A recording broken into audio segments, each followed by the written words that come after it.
Hi, today I want to talk about what we call conditional sentences or if sentences, the sentences that have the word if in them. Okay, this is one example. If you heat water a lot, it boils. Or if you heat water a lot, it boils, depending on the accent.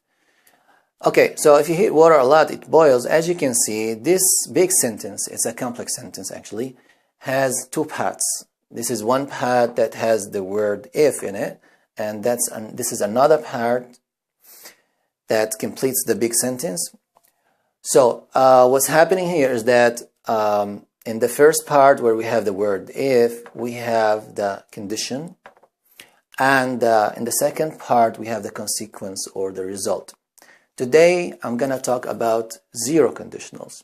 So what is the form of the zero conditionals? This is one example. In the form we usually have a subject and a verb, and this verb usually comes in the simple present or present simple. Okay, so as you can see, if you heat water, this is simple present.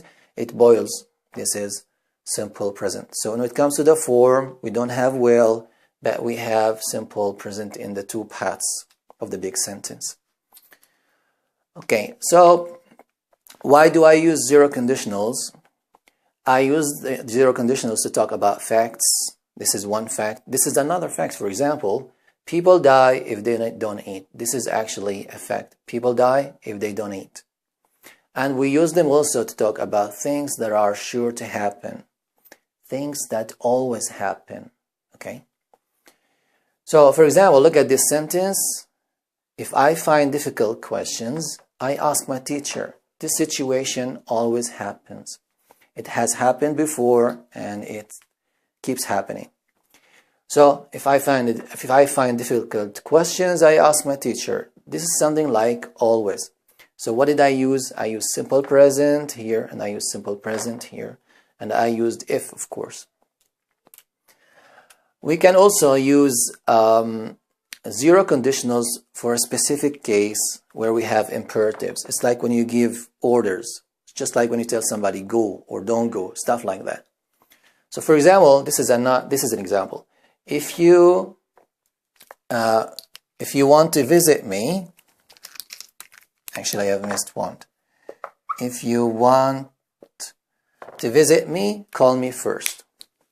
If you want to visit me, call me first. As you can see here, I have an imperative.